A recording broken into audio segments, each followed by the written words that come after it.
After that, I think we're done. So let's go eat.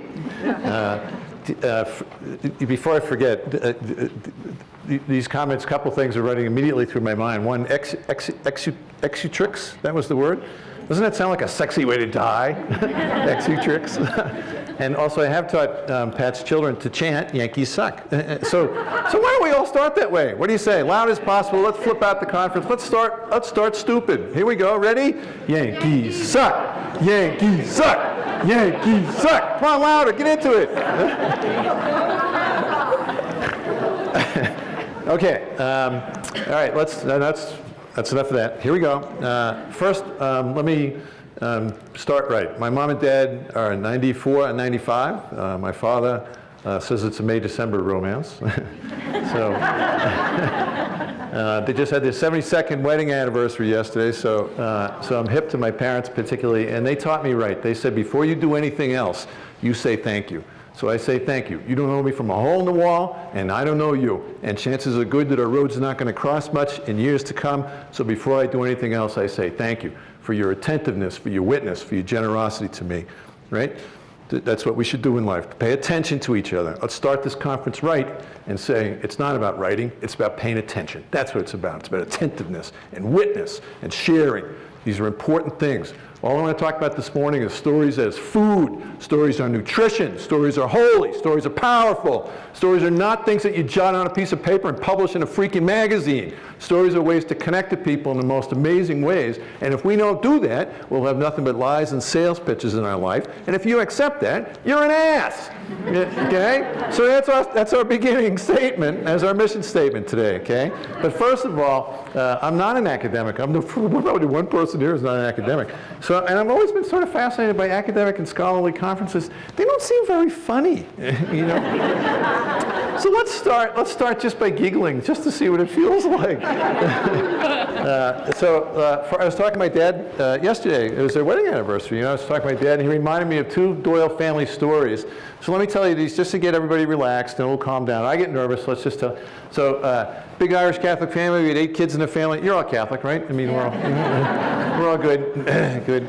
And big Irish Catholic family, 8 kids, 7 boys and 1 girl. Right? So everybody's like, oh, you poor sister. My sister beat us up regular. Okay, so my father reminds me of this story when my kids were little. When our kids were little, our family was younger. My youngest brother was Tommy, still is, and Tommy was 6, and we're having dinner right before Christmas, like a week before Christmas. My brother Tommy says to my mother right after dinner, as my mother lights her cigarette, my brother Tommy says, I'm in a Christmas pageant tomorrow and I need a costume.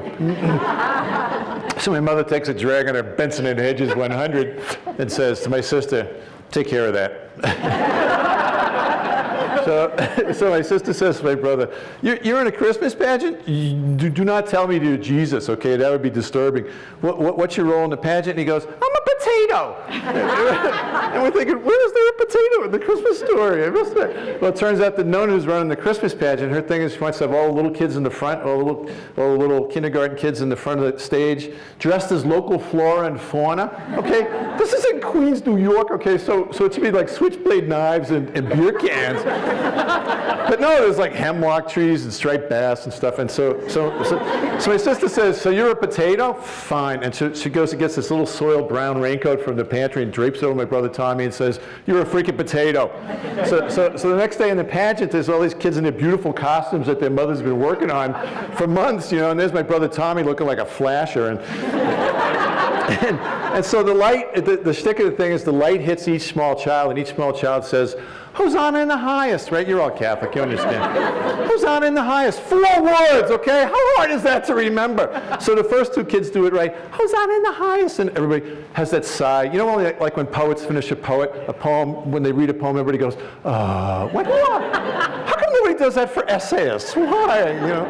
So after the first couple of kids, Hosanna in the highest, the whole audience, packed audience, oh, isn't that so sweet? And then we come to the Doyle child. You know, as light hits my brother Tommy, he steps out into the light and opens his coat.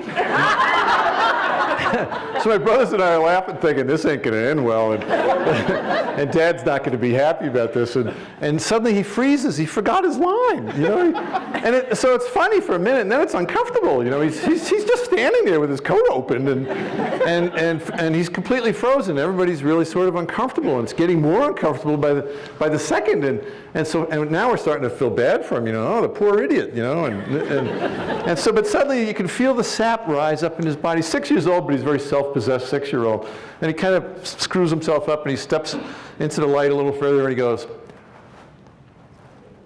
"When you're out of Schlitz, you're out of beer."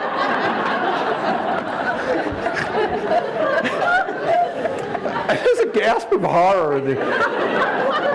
Except for the Doyles are weeping with laughter. You know? So I'd forgotten the story. My father says, "You don't remember the story about your brother Peter?" The next Easter, it's the same nun running the pageant. This time the little kids, my brother, you know, a Catholic family, so my brother Peter's 7, and he's in the front. And this time it's cardboard eggs, and each child's supposed to pop out of the egg.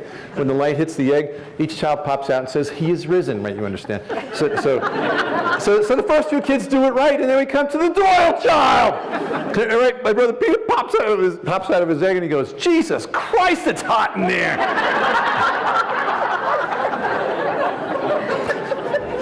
So I'm subtly proving to you that all stories are cool. Stories are great. Stories are food, you know. But one more thing, just before I forgot, I was just remembering, I was going through my wallet looking for important things, and I found these 2 little pieces of paper, and they reminded me, I was just a visiting writer in a kindergarten. The poor kindergarten children had to read my novel, one of my novels, every day in story time for a year. Unbelievable. And then at the end of the year, the author comes to visit. Huge disappointment for the children. One boy says to me, "You can't be the author." And I said, "Why not?" And he goes, "You're not tall enough." I was like, "Hey, we're not all David Duncan, man," you know. And so anyway, but each kid could ask me one question. You know, they'd waited, and they had to write it down. That was the big homework assignment. And these kids had really thought about their questions, you know. But so some of the questions cracked me up. One kid, the boy came up to me and he goes, "I didn't write down my question because I can't write yet." But I thought about it for 3 days, so here's my question. He was all attitude, you know. It's not yay high. You know, I'm looking at him like, "Hey man, you know, cool down, you know." And he goes, "Here's my question. Your novel's all about a crow. Why didn't you write a novel about rough grouse?" I was like, "Sorry, man, I didn't get the memo," you know. And so, but the 2 questions I carry with me, I carry them in my pocket. Oh, one was, another one was a girl. It's always a girl who asks the pressing, piercing question, right? The little girl raised her hand. She goes, I have a question. I didn't write it down either." I said, "What's your question?" She goes, "Is that your real nose?" It's like, "Yes, why do you ask?" You know how kids are so blunt, you know, they just, "Well, it's really big and it has a turn in it. And why is that?" I said, "Because I had 6 brothers, that's why." You know. So, and then, but the question that stays with me most of all, was a girl, always again a girl. A girl raised her hand. She goes, "I have a question," real shy. She goes, "I didn't write it down either." I said, "Did anybody do their homework, for Christ's sake?" But she goes, "I have a question." I said, "Yeah." She goes, "You were talking about miracles, and you're always talking about miracles. The whole time you've been here, all you talk about is how there's miracles everywhere, and stories are the carriers of miracles, and miracles are just everywhere, and you could find them, and we should share them, and that's what stories are for, right? Isn't that what you talked about?" I said, "Yeah. You know, so what would be your question?" And she goes, "Have you yourself seen any miracles?" You know, all attitude, man. "Have you yourself personally seen a miracle?" And I was like, and you know how you say stuff without your tack filter? It just pops out of your mouth, like Ronald Reagan, you know, and "Trees are the cause of pollution." Right. So I said, "Hell yes, I've seen miracles. I saw people come out of my wife. There were people living inside my wife. It was disgusting. It was awful. It was bad enough when it was 1, and then the next time 2 came out. It was gross. It was like she was in an apartment building, and there were people living in there. It was awful, and I saw every liquid imaginable. It was disgusting. I saw a head where you should never see a head, you know, and I suddenly realized, oh no, what have I done?" Because all the kids are 5 and 6 years old, you know, and it's like, oh no. And I look up, and every single child's looking at me like this. The poor teacher, all the blood had drained out of her face, you know. And she says to me later, she comes up to me, a sweet young lady, and she comes up to me and she goes, you know, Mr. Doyle, no offense. Do you ever notice when people say no offense means I'm about to offend you? She goes, Mr. Doyle, no offense, but you're the greatest birth control device ever. So, story. Okay, that's all I want to talk about today. Well, I could read you another couple of minutes of honor of humor, but rules for small twin boys in the bathroom. This was pinned up. Listen, nonfiction is a way bigger ocean than we admit. Nonfiction is everything. Nonfiction is everything. And it's cooler than fiction. Listen, I've written novels. I've committed novels. As a friend of mine says, you've come to the dark side. You know. But I believe that the essay, most of all, the essay is the most piercing, naked, genuine, blunt, honest form. It is the voice. It's the voice saying it. You're preaching to the converted. We've all been saved by the essay. But it's the most naked form. It's sitting with your buddy having a beer going, oh my God, I'll tell you a story. That's the essay, right? That's the essay. It's so naked, right? But don't let it just be marginalized in magazines and books and websites and stuff. Every part of your life is an essay. Every part of your life is nonfiction joy and pop and verve. Don't forget that. Stuff pinned in the bathroom, stuff pinned on bulletin boards, you know, newsletters, parish circulars, they're all nonfiction, and they're all liable to jazz and music and pop and bone, you know, and especially humor. You know, the essay like the poem lends itself to somber, you know, self-indulgent crap. You know, it does. And so a lot of your job, think about this over the next few days, a lot of your job is to not be self-indulgent and self-absorbed. You know full well what I'm talking about. You know, the worst personal essay of all is the one that's all about the writer. You know, me. That's an old Irish joke. But enough about me. What do you think of me? You know? And the great personal essay is where you use yourself to talk about us, right? That's the secret to the great personal essay. So, but everything counts as nonfiction, I think. This was pinned up in our bathroom for 3 years when my sons were little. We had twin sons. Rules for small twin boys in the bathroom. Rule number 1, point it down! Rule number 2, keep pointing it down! Rule number 3, Dad does all wiping. Rule number 4, keep pointing it down even if you're sure you're done. Rule number 5, the most important rule of your whole life. Look at me when I'm talking about this. Look at me, boys. Each boy points his own pointer. Can I help my brother? No. 6, if spilling occurs, tell Dad. Number 7, no washing hands without Dad. Number 8, no washing anything without Dad. Number 9, no, you can't pee in the bathtub. Number 10, yes, you can pee in the bushes outside. This is Oregon, for God's sake. Pee your brains out. Number 11, no, you can't pee in the car, even if it's parked near the bushes outside. This is where they get into if-then statements. Number 12, yes, Dad has a pointer. Number 13, no, Mom does not have a pointer. Number 14, no, I don't know where Mom's pointer went. You know, et cetera, et cetera, et cetera.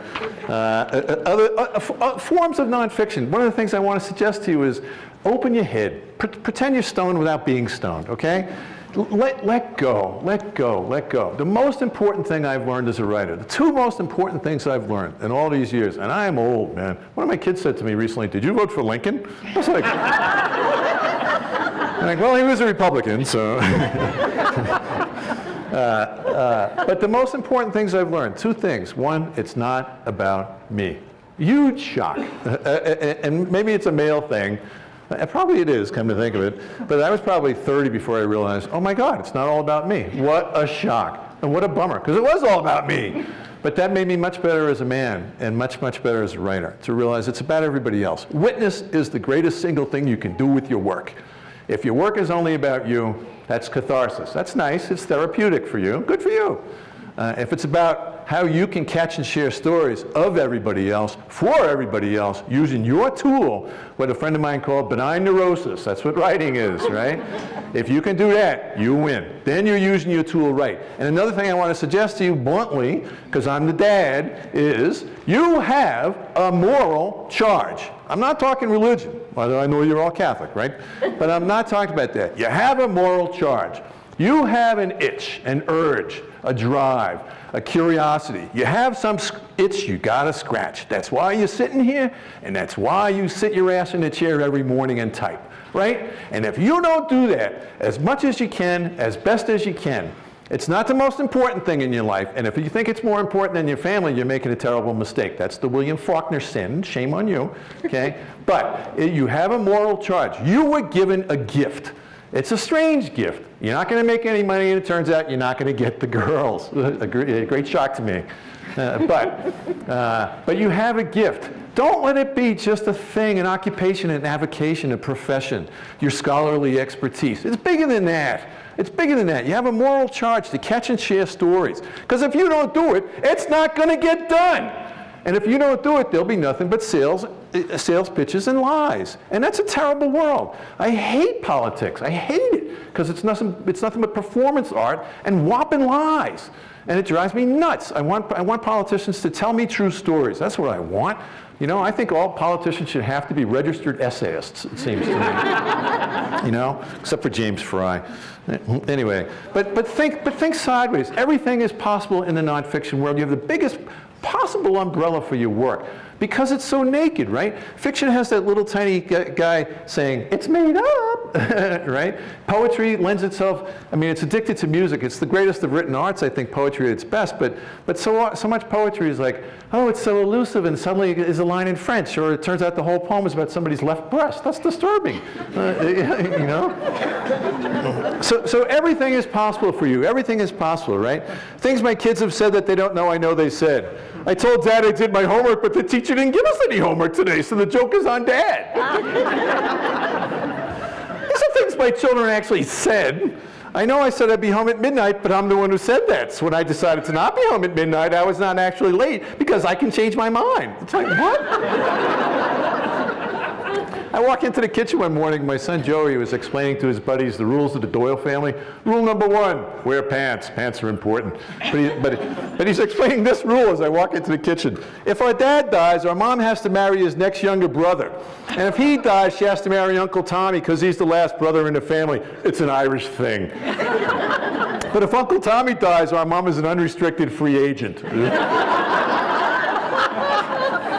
You know, on and on and on. But all these things are for real. Nonfiction is everywhere. Everybody lives in a small town, right? No matter what city you live in a small town inside your city. And of course, the great literature in your town and city and village is the police log. The police log. The greatest nonfiction ever written in America is in your newspaper every week. The police log. Oh my God, it's hysterically funny and deeply sad. You know, like here's from our police log. The quote unquote in the language that the dispatcher flowed into the newspaper, right? Squirrel attacks golfer at 9th hole on Wednesday at the public course. The greatest line ever written in America. Staff at the course reports seeing the squirrel, quote unquote, acting strange. Again on Thursday. Quote, an officer was sent to the scene to investigate but made no arrests, unquote. You know? Two weeks later in the police log, I see this line. Squirrel reported, quote unquote, intoxicated on Cornell Street, not same squirrel as golf course.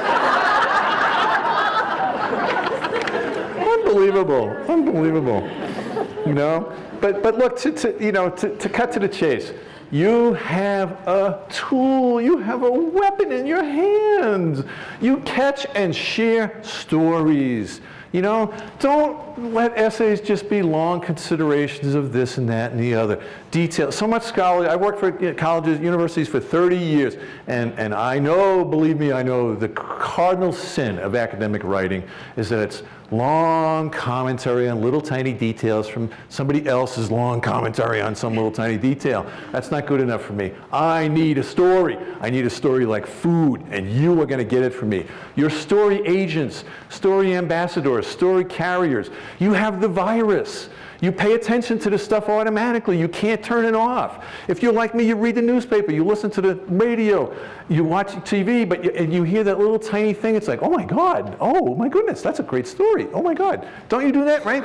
And then as soon as possible, you jot that down and you take it out for a run. What's the great line from the great essayist Joseph Epstein? You take a line out for a walk. That's what the essay is. He stole that line, by the way, from a painter. My lovely bride is a painter. She goes, that's a Paul Klee line. I say, yeah, he's a painter, so who cares? You know? Shoot big. The other thing I want to say to you is, You know, one of the things that drives me nuts with young writers is I said, oh, you're a writer, what do you write? Oh, I'm a poet. And I think, hey, you know, you immediately put yourself in a little box. You know, no, you're not, you're a writer, man. You're addicted to music and prose, and you're addicted to leaving holes in your lines, you know, for musical and cadence and rhythmic purposes. But like, why put yourself in a box? I mean, you're into nonfiction because you like the naked blunt of it, right? So, but think big, think sideways, shoot big. Remember how huge and sharp the weapon is. To catch and share stories that really matter, stories of grace and. This is not me lecturing you. This is real personal for me. You know, 3 of my friends were roasted on September 11th, roasted to white ash by a coward living in a cave, cackling. He cackled when he found out that there were children on their planes. He cackled. Bastard. And I thought for the longest time I was filled with rage and vengeance and the same feelings. And then I finally, it was a child, of course, who tapped me on the head, you dumb buffoon, wake up. It was my daughter who said to me, I said, I don't know what to write. I don't know what to write, you know, and a magazine had asked me to contribute to a special issue about September 11th. I said, there's nothing to say except to bow your head and pray, ideally silently, you know. And my daughter was 9, I think, at the time. She goes, well, what are you going to do then? I said, what do you mean? And she goes, well, you're lecturing us all the time. If God gives you a tool and you don't use your tool, that's a sin. And so if you're not going to use your tool, isn't that a sin? Dad, the only thing you're any good at is catching and sharing stories. You say so yourself. No offense.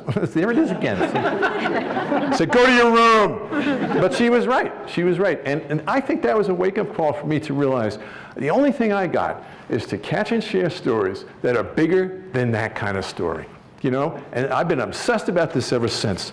You know, for me, September 11th, the firemen who ran up that day knowing they would never come back down, the story of Wells Crowther, the boy with the red bandana, you know that story, boy with the red bandana? He carried a red bandana in his pocket every day from age 6 until age 24, because it was a thing between him and his dad. He wore that red bandana when he played college lacrosse. He carried that bandana in his pocket when he was working at Sandler O'Neill, and 3 people afterwards reported that a boy wearing a red bandana around his mouth came down 11 floors from his floor and rescued 13 people, and then went back up again and never came back down because the building came down. Wells Crowther, man, Wells Crowther, the guy who caught a baby that day. The people who escaped from the towers and turned around and went back in. If I could say anything to bin Laden now, I would say, you fool, you're a fool. You think your story matters? You think your story is big? You're a fool. You know, you're an idiot. I got stories bigger than your story. I got stories of defiant courage, of courage that doesn't make sense. There's no word for it. Honor, responsibility, courage, those are weak-ass words for the thing I'm talking about. And your story is killing people and cackling and smoke and fear and ash. You're a fool. I got stories bigger than yours. You know, same thing on Newtown, Sandy Hook Elementary School, Dawn and Mary. You got a handout from me, and you're going to read Dawn and Mary, and you're not going to read it because of Brian Doyle, who, as my brother says, I know Brian Doyle for 49 years. He's an idiot. You're going to read that story because some stories are bigger than the writers, and that's what I want you to think about in your work. Be bigger than yourself. Be bigger than yourself. Turn your head off. You know, use your tools to catch and share stories that make people cry and laugh and lose their tempers and kneel down and pray. That's most of all is your job. You know, don't let it just be some cool thing that's on your resume. You have the itch and the urge. Bring it like a freaking weapon. You know, you can't do it all the time, but you can do it sometimes, you know. I was just in high school and a kid said to me, if everything you ever wrote pissed away, except for 2 or 3 things, what would they be? I immediately said, oh, an essay called Dawn and Mary and another essay called Leap. If everything else pissed away, that'd be fine by me, man. Because I wrote 2 things that were way bigger than me, and they needed to be caught and told. You know, they needed to be caught. They needed a Sheneke, a story catcher. That is who you are. You are a story catcher. That's your job. Okay? Don't let it just be, oh, I'm a writer and I published in this magazine and that magazine. Yeah. Who did you make cry? Who did you make giggle? Who did you make laugh so hard that snot came out their nose? Okay? I love having little kids read my stuff because I'm convinced that 1 out of every 50 had snot come out. You know, so. The story of Taiwan's of Sanders. You know Taiwan's of Sanders? If you're like me, when there's moments of great horror like that, you're desperately searching for a story. You paw through the victims in the smoke, looking desperately starving for a story of some kind that you could live by, that you could steer by, you know? Tywanza Sanders, my man Tywanza Sanders, Charleston, South Carolina. You know, this guy's blowing people away. He's a stupid, dumb kid. It's always a young boy. It's always a twisted loner boy. Lonely, lonely, lonely.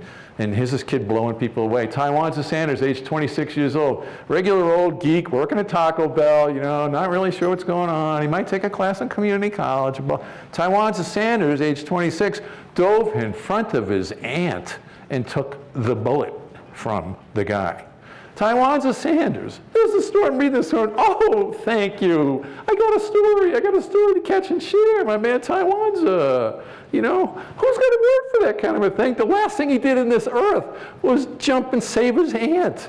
You're going to be kidding. Oh, my God. Dawn and Mary is the story of the principal and the staff psychologist at Newtown, Sandy Hook Elementary School. They ran into the hallway at the gun. They ran at the gun. Who does that? That doesn't make any sense. Yes, it doesn't make any sense. They did it, and you know them and I know them. We'll never meet them in this lifetime, will we? We'll never meet them in this form.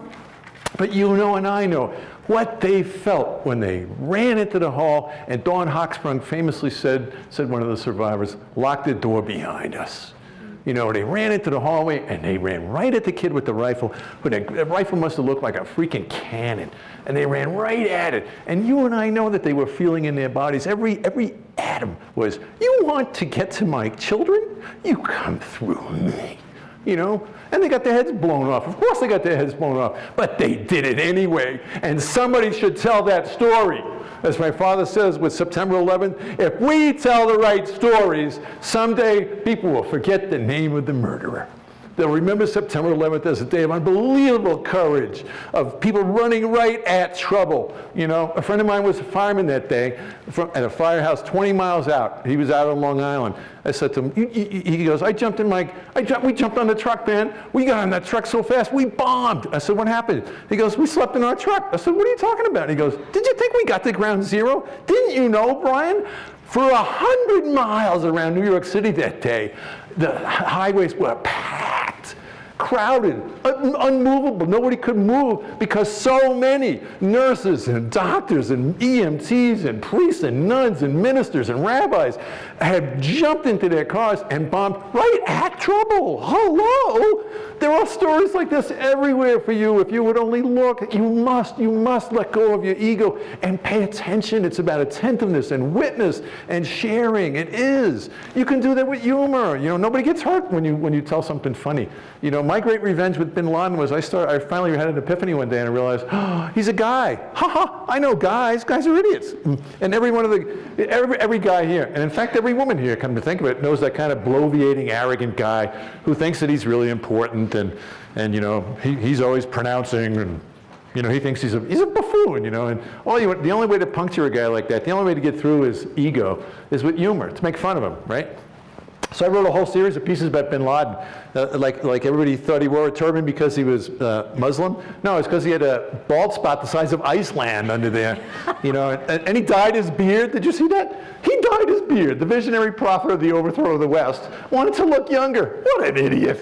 You know. So I wrote all these pieces for the local papers trying to get back at him. Again, story as a weapon, story to puncture the fatuous. Why is Twain our greatest writer, I think? You know, I think Twain is the greatest writer we ever produced, because he wrote American, for one thing.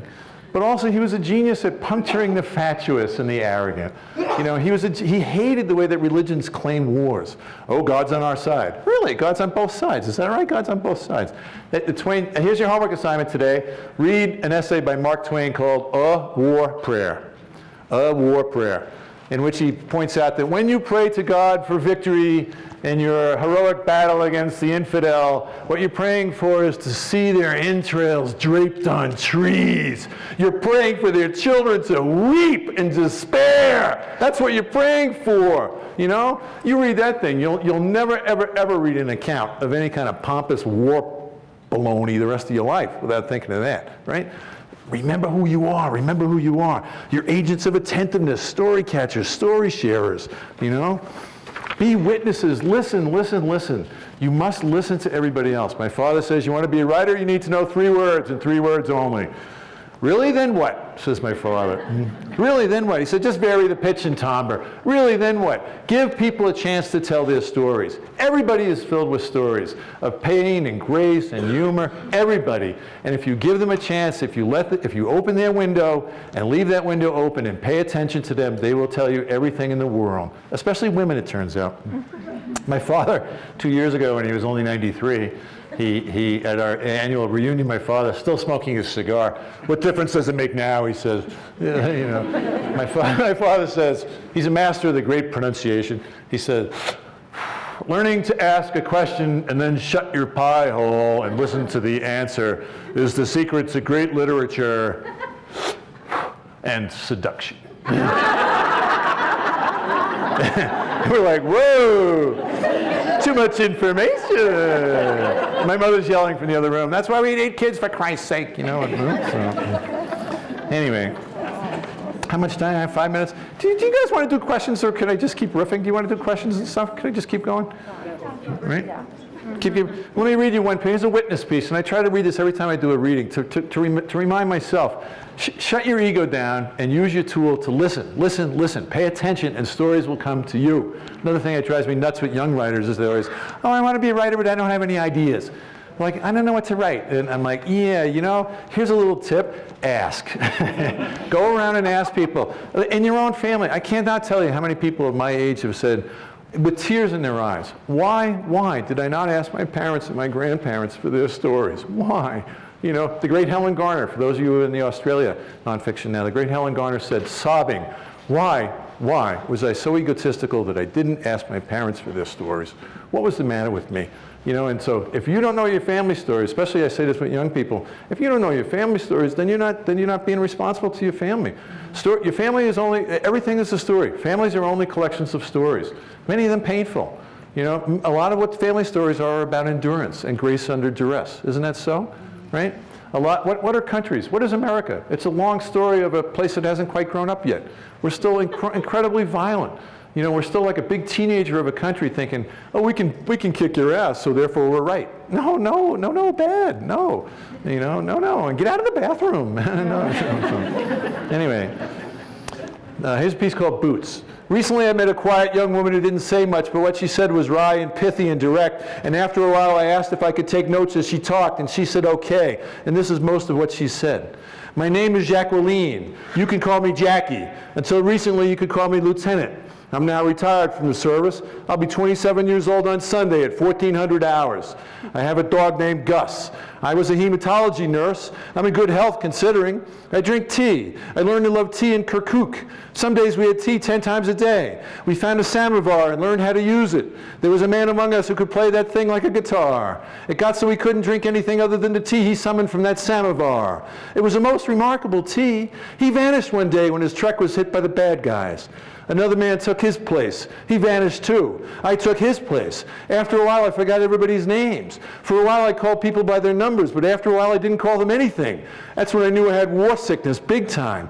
I never got hit by fire, but pretty much everyone I know did. For a while, I thought it was me. That as soon as I said hello to someone, I shook their hands and learned their names, they were doomed. So I stopped touching people and learning their names. You would think wigging out in the middle of a war would be bad, but it's just normal.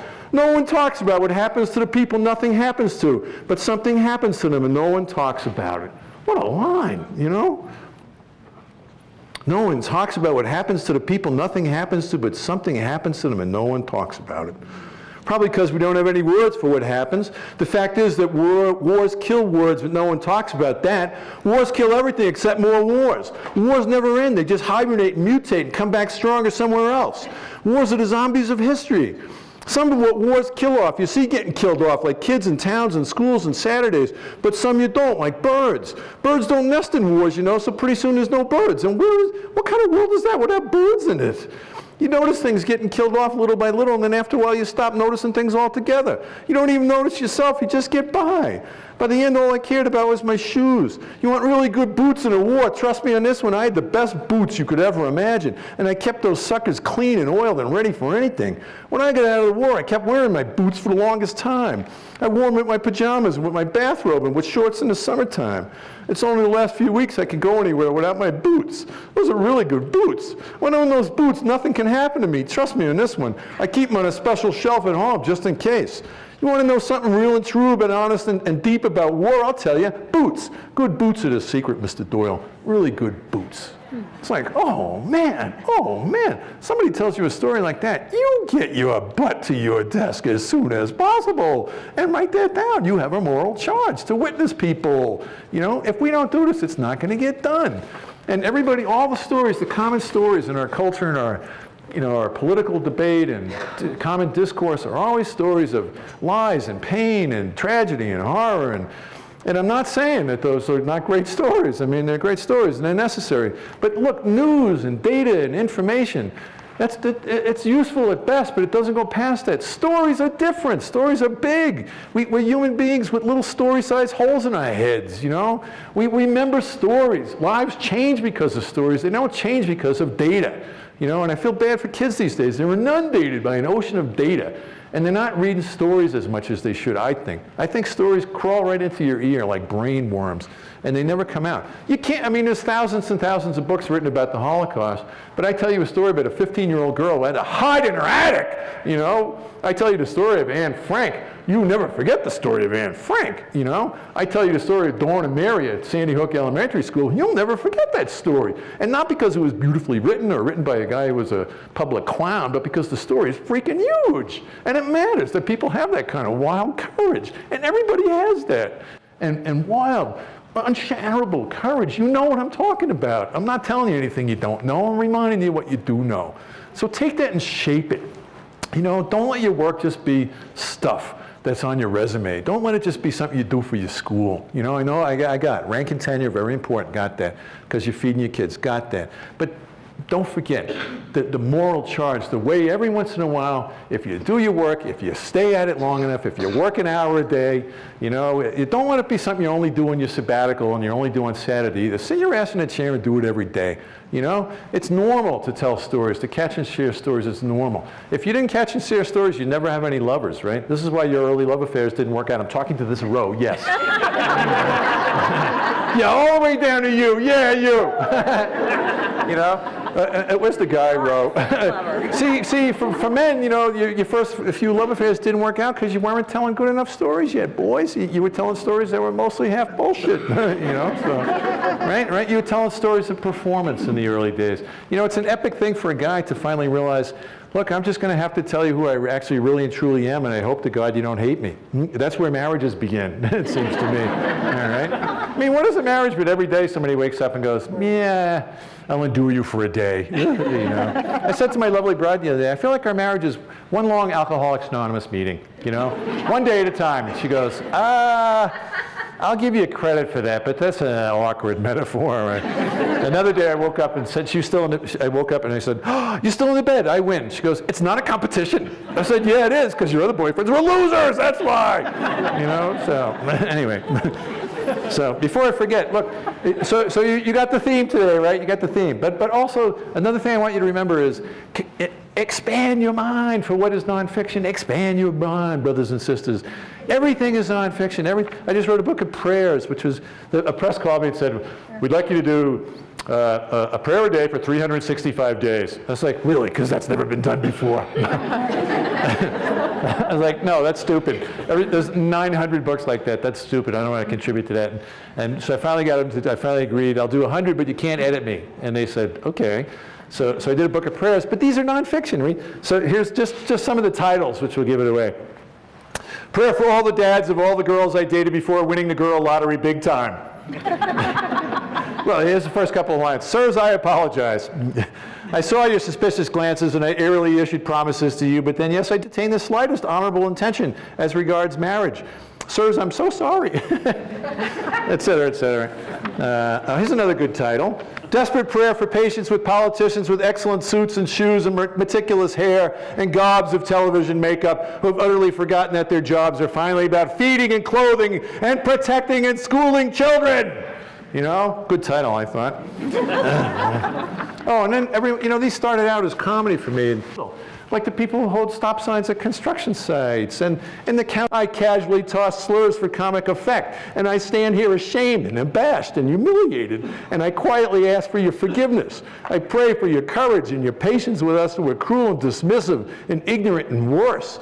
I ask this of one who was once a form like ours, and in that form was insulted and castigated and beaten for the crime of being himself. I pray that the slow changes I see in my country is a sign of progress, another inch toward love, which is why we're here, brothers and sisters. Forgive me. Amen. You know? Anyway. Blah, blah, blah. Amen, brothers and sisters. Anyway, I could go on and on and on. Let me read you one last piece just to make you laugh. We might as well finish giggling. What do you say? Here's a piece that was totally, completely misunderstood by the recipient. I wrote this and then I showed it to my lovely bride because I thought it was a really cool love letter, a real subtle literary love letter. Hey, hey, you know, and she was not pleased. So, title, lines on the tiny ubiquitous tattoo that every young woman these days appears to have on her lower spine. You know what I mean? Right? None of you do? Liars. Not that I'm looking or anything, but there it is, time and time and time again, and I find myself wondering, did they all go to the same tattoo guy or what? And where was the meeting at which all the young ladies in America had decided to get tattooed just there? And while on the subject, why are young women not as beautiful as women over age 50? How can a young woman be essentially a perfect and extraordinary example of female beauty, but somehow it's the women over age 50 with that look in her eye that totally nails you to the floor? Why is that? I mean, all the explanations we could sum it up would be variations on seasoning and experience and grace under duress and courage against pain, and how facing a lot of things makes you deeper and cooler and braver and more merciful, and somehow in ways I don't understand at all, your average older woman, and of course I have one particular example in mind, is wild, stunning, beautiful, her waters deeper, her soul hammered into a kind of sword that's riveting to watch. You almost wish there was a secret mark or sign that older women would tattoo in their eyelids as a sign of turbulent and enticing water ahead. But I suppose one of the coolest and most lovely things about older women is that there's no map to them at all, no wisdom that applies. You're utterly on your own in their wild water. All best wishes. So I showed this to my lovely bride, right? And I'm thinking, hey, we're going to get a kiss out of this one. And she reads it and she goes, why are you staring at the butts of young women? I was like, what? I was like, no, no, no, no, no, no, no.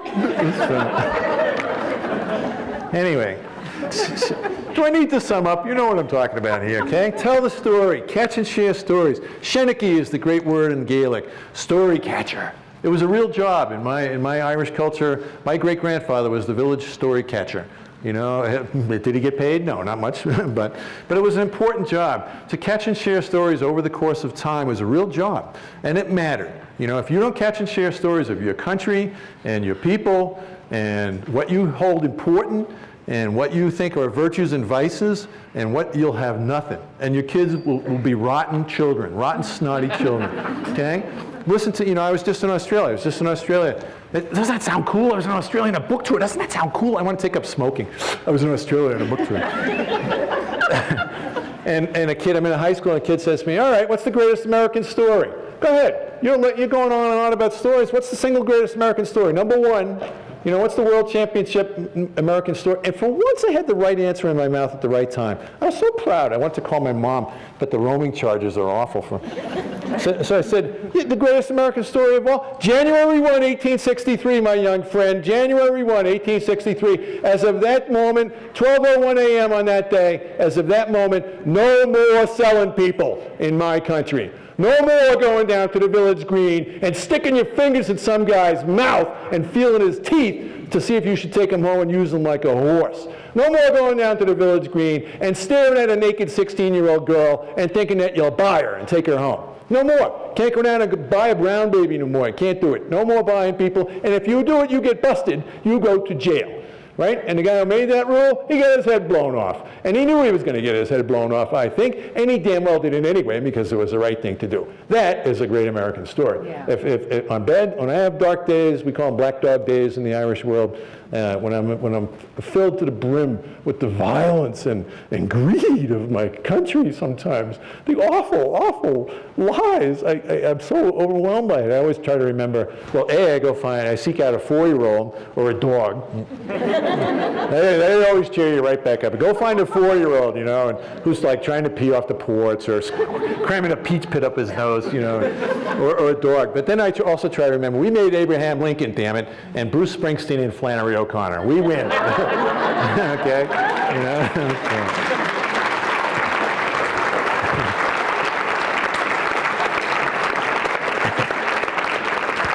So I know I'm in overtime, so let me finish in the way we properly so.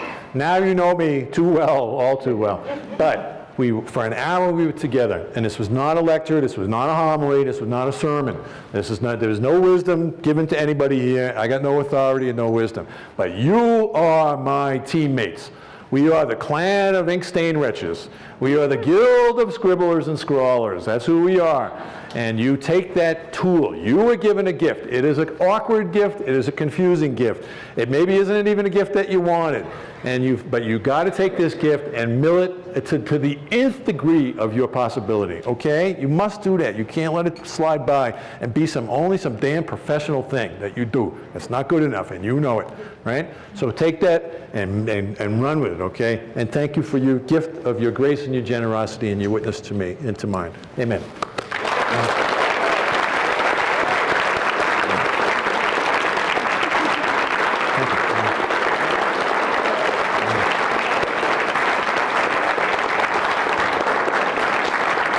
Thank you.